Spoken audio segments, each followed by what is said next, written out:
আমিও যুদ্ধবিরোধী মানুষ। পৃথিবীতে যুদ্ধ হোক এটা আমরা কামনা করি না। যুদ্ধ প্রস্তুতি অনেক সময় যুদ্ধের দিকে নিয়ে যায়। কাজে যুদ্ধ প্রস্তুতি সম্বন্ধেও একটা ঘোরতর আপত্তি। কিন্তু এমন বিশ্বে আমরা বাস করি প্রতিনিয়ত যুদ্ধের হুমকি আমাদের ঘিরে থাকে। তো সেখানে প্রস্তুতি না নিয়ে থাকা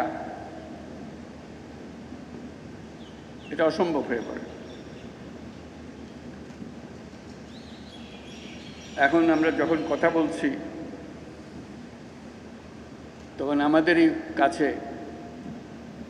ভারত পাকিস্তান যুদ্ধ হই হই অবস্থার মধ্যে রয়ে গেছে। সকালের খবরে দেখলাম হয়তো গুজব আজকেই শুরু হয়ে যাবে যুদ্ধ। এরকম পরিস্থিতিতে আমরা বাস করি। তো কাজেই এই পরিস্থিতির মধ্যে প্রস্তুতি না নেওয়াটা আত্মঘাতী, এবং প্রস্তুতি নিতে হলে আধা আধি প্রস্তুতির কোনো জায়গা নেই।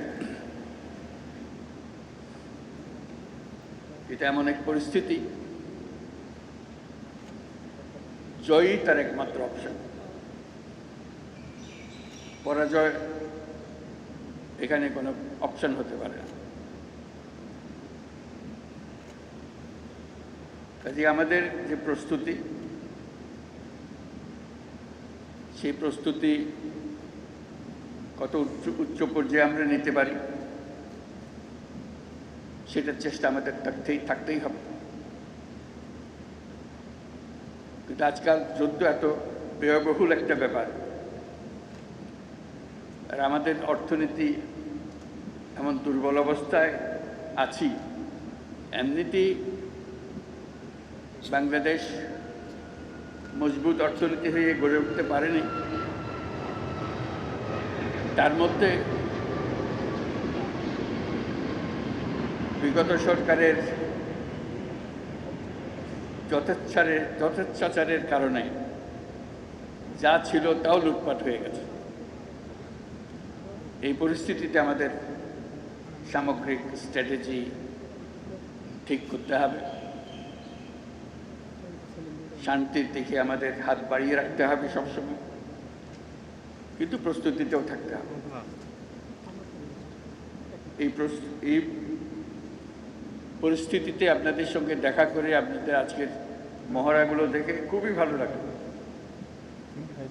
এগুলো আমরা সিনেমাতে দেখি, বাস্তবে দেখার খুব একটা সুযোগ হয় না। আজকে আপনাদের কারণে সেটা বাস্তবে দেখলাম।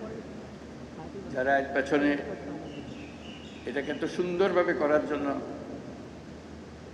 নিখুঁতভাবে করার জন্য চেষ্টা করেছেন, তাদের সবার জন্য আমরা ধন্যবাদ জানাচ্ছি। জোরে হাত তালিয়ে দিয়ে আমরা একটা ধন্যবাদ জানাচ্ছি। এতে আমাদের সাহস বাড়ে। শুধু যুদ্ধের সাহস না, এটা তো সাহস বটেই যে আমাদেরই ছেলে মেয়েরা এরকম দুর্দান্তভাবে প্রস্তুতি নিতে পারে, কঠিন সমস্যার মোকাবেলা করতে পারে। এটা দেখে বুক ভরে যায়। আমরা যারা আজকে বাইরের থেকে আসলাম, আমি নিশ্চিতভাবে বলতে পারি তাদের সবার বুক ফুলে গেছে যে আপনাদের কৃতিত্ব দেখে, আপনাদের নিখুঁত ম্যানুভারিং দেখে। কাজে সেই অনুভূতিটা আপনাদেরকে জানিয়ে গেলাম।